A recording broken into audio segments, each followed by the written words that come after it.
Hello කොහොමද ඔයාලට? ඔන්න අදත් අලුත් වීඩියෝ එකක් අරගෙන ආවා. අද අපි කතා කරන්නේ ඉක්මනින්ම හඳුනා ගැනීම අත්‍යවශ්‍ය වන සෞඛ්‍ය තත්වයක් ගැන. ඒ තමයි මෙනින්ජයිටිස් හෙවත් බොහෝ දෙනා හඳුන්වන පරිදි මොළයේ උණ. ඉතින් ඔයා දන්නවද අපේ මොළය සහ සුෂුම්නාව ආරක්ෂා කරමින් පවතින තුනී පටල කිහිපයක් තියෙන බව? යම් හේතුවකින් මේ පටලවල ආසාදනයක් ඇති වුණොත් ඒ වෛද්‍ය විද්‍යාවේදී මෙනින්ජයිටිස් කියලා හඳුන්වනවා. මෙය වයස් භේදයකින් තොරව ඕනෑම කෙනෙකුට වැළඳිය හැකි වුණත් දරුවන් සහ ප්‍රතිශක්තිය දුර්වල අය අතර මෙය බහුලව දක්නට ලැබෙනවා. ඉතින් අපි අද වීඩියෝවෙන් කතා කරන්නේ මෙනින්ජයිටිස් කියන්නේ මොකක්ද? එහි රෝග ලක්ෂණ සහ ඒ වගේන් අපි ආරක්ෂා වෙන්නේ කොහොමද කියන එක. මෙනින්ජයිටිස් ඇතිවීමට ප්‍රධාන වශයෙන් බලපාන්නේ බැක්ටීරියා සහ වෛරස් ආසාදනයි. මීට අමතරව දිලීර හෝ පරපෝෂිතයින් නිසාත් මෙය ඇතිවිය හැකියි. බැක්ටීරියා නිසා ඇතිවන මෙනින්ජයිටිස් ඉතාමත් දරුණුයි. ඒ නිසාම මෙය හදිසි වෛද්‍ය ප්‍රතිකාර අවශ්‍ය වන තත්වයක් කියලා සැලකෙනවා. මේ රෝගය බෝ වෙන්නේ ආසාදිත අයෙකුගේ කිවිසුම් යාමකින් හෝ කැස්සකින් පිටවන බිඳිති මගින් හෝ අපවිත්‍ර වස්තුන්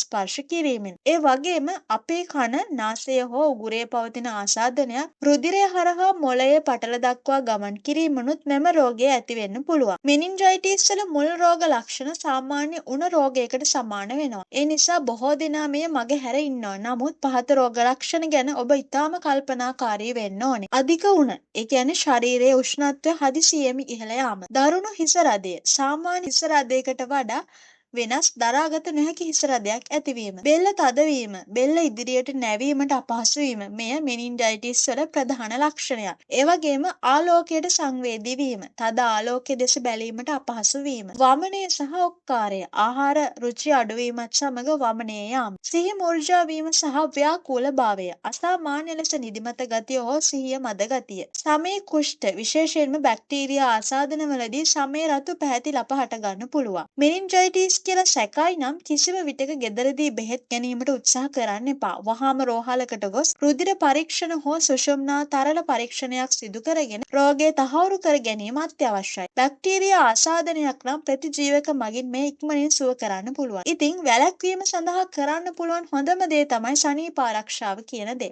එන්නත්කරණය මෙහිදී වයසට අදාළ එන්නත් නිසි කලට ලබා ගැනීම සහ විශේෂයෙන්ම ආහාර ගැනීමට පෙර සහ වැසිකිලි භාවිතයෙන් පසු සබන් යොදා අත්සේදීම, ප්‍රතිශක්ති වර්ධනය සඳහා පෝෂදායී ආහාර ගැනීම සහ ව්‍යායාම මගින් ශරීරයේ ප්‍රතිශක්තිය හොඳින් තබා ගැනීම වගේ දේවල් කරන්න පුළුවන්. මෙනින්ජයිටිස් කියලා කියන්නේ ඉතාමත් භයානක නමුත් කල්තියා හඳුනා ගත්තොත් පාලනය කළ හැකි රෝගයක්. ඔබේ දරුවෙකුට හෝ පවුලේ කෙනෙකුට මෙවැනි රෝග ලක්ෂණ තියෙනවා නම් අනවශ්‍ය බියක් ඇති කර නොගෙන වහාම වෛද්‍ය උපදෙස් ලබා ගන්න. ඉතින් අද වීඩියෝවෙන් ඔබට වැදගත් යමක් ඉගෙන ගන්න ලැබුණා නම් අනිත් අයවත් දැනුවත් කරන්න මේ වීඩියෝ එක ෂෙයා කරන්න. ඔයාගේ සෞඛ්‍යය ගැන නිතරම විමසිලිමත් වෙන්න. අපි තවත් වටිනා වීඩියෝ එකකින් හමු වෙමු.